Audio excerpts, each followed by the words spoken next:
क्या आप में इतनी हिम्मत है कि मुल्डून रेक्टरी की सच्ची कहानी सुन सकें? ये कोई बच्चों का खेल नहीं, ये उस खौफ का सच है जो शिकागो की गलियों में आज भी डराता है। शिकागो शहर, जहां सपनों की भीड़ है और हर कोने में एक कहानी छिपी है। इसी शहर की भागम भाग से थोड़ी दूर, घने पेड़ों के आगोश में एक पुरानी हवेली खड़ी थी, मुल्डून रेक्टरी। सालों से ये वीरान पड़ी थी। इसकी टूटी खिड़कियां अंधेरी आंखों की तरह झांकती थीं और दीवारों पर सदियों की उदासी लिपटी हुई थी। लोकल लोग इस जगह के बारे में दबी आवाज में बातें करते थे। कहते थे, यहां भूतों का बसेरा है, अनकही कहानियों का डेरा है। किस्सा तो ये है कि 19वीं सदी के आखिर में यहां फादर एलिशा मुल्डून नाम का एक पादरी रहता था। बड़ा ही संजीदा और रहस्यमयी आदमी था वो। उसकी मौत भी एक राज बनकर रह गई। कुछ कहते थे बीमारी ने जकड़ लिया, तो कुछ का मानना था कि किसी काली शक्ति ने उसे अपनी गिरफ्त में ले लिया था। उसकी मौत के बाद रेक्टरी धीरे धीरे सूनी हो गई। कोई भी वहां ज्यादा देर टिक नहीं पाया। डर के मारे सब दूर भागते थे। दशकों तक मुल्डून रेक्टरी एक डरावनी कहानी बनकर रह गई। बच्चों को डराने के लिए इसका नाम लिया जाता था और जो थोड़े हिम्मत वाले नौजवान थे वो रात के अंधेरे में इसकी दीवारों के चक्कर लगाकर अपनी बहादुरी दिखाते थे। लेकिन अंदर जाने की हिम्मत किसी में नहीं थी।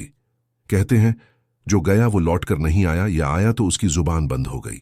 फिर एक दिन हमारी कहानी में एंट्री होती है सारा की। वो थी एक दिलेर शहरी खोजकर्ता जिसे पुरानी और परित्यक्त इमारतों में बड़ी दिलचस्पी थी। भूतों की कहानियां सुनकर उसकी तो आंखें चमक उठती थीं। उसने मुल्डून रेक्टरी के इतिहास के बारे में जितना हो सका पता किया। पुरानी डस्टी किताबों में, लोकल लोगों की बातों में उसे एक अजीब सी कशिश महसूस हुई। और फिर एक सर्द पतझड़ की रात, जब आसमान में चांद बादलों से आंख मिचोली खेल रहा था, सारा ने अकेले ही वहां जाने का फैसला कर लिया। रेक्टरी के जंग लगे लोहे के गेट को जैसे ही सारा ने खोला, उसे एक अजीब सी ठंडी लहर महसूस हुई, जैसे किसी अनदेखे हाथ ने उसे छुआ हो। अंदर का माहौल एकदम घुटन भरा और खामोश था, मानो बरसों से किसी ने सांस ही न ली हो। धूल और मकड़ी के जालों से ढके पुराने फर्नीचर भूतिया परछाइयों की तरह लग रहे थे। हर चीज पर एक अजीब सा सन्नाटा छाया हुआ था। सारा ने अपनी टॉर्च की रोशनी में हर कमरे का जायजा लिया।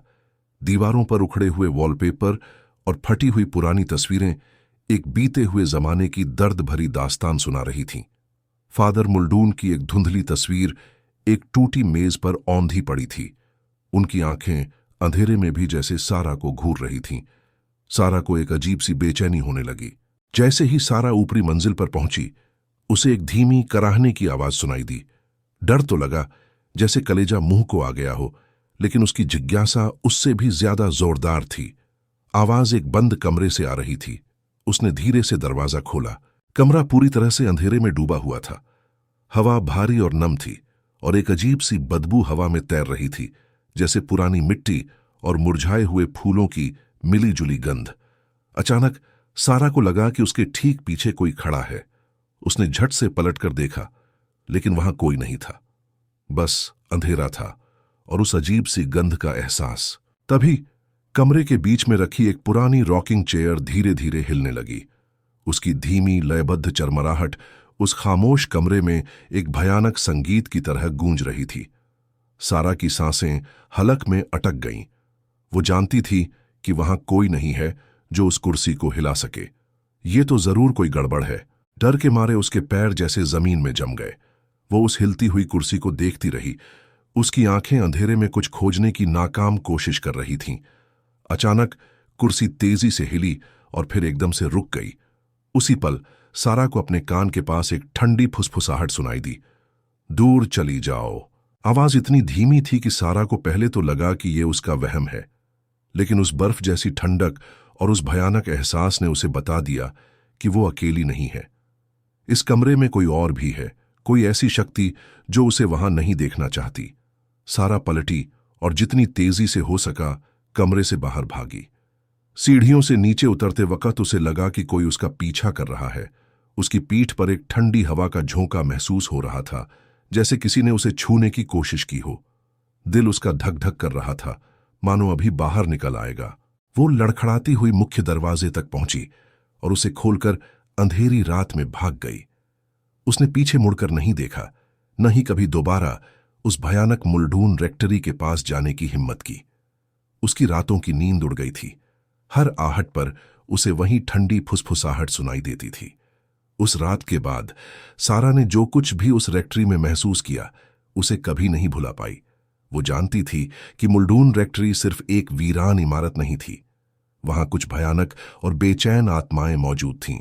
शायद फादर मुल्डून की भूली हुई रूह उस जगह से बंधी हुई थी जहां उसने अपनी रहस्यमय मौत पाई थी। और इसलिए मुल्डून रेक्टरी की कहानी शिकागो की भूली हुई कहानियों में से एक बनकर रह गई, एक चेतावनी उन लोगों के लिए जो अतीत के अंधेरे राजों को कुरेदने की जुर्रत करते हैं।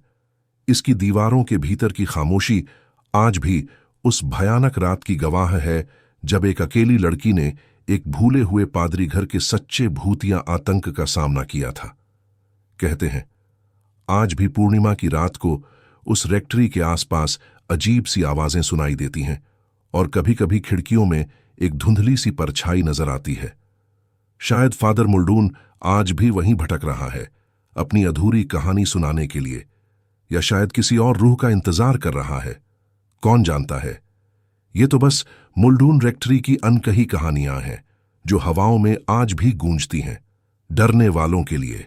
अगर आपको यह कहानी डरावनी लगी और ऐसे ही और रोमांचक वीडियो देखना चाहते हैं तो इस वीडियो को लाइक जरूर करें और हमारे चैनल को सब्सक्राइब करना न भूलें। आपकी सपोर्ट ही हमें ऐसी और कहानियां लाने के लिए प्रेरित करती है।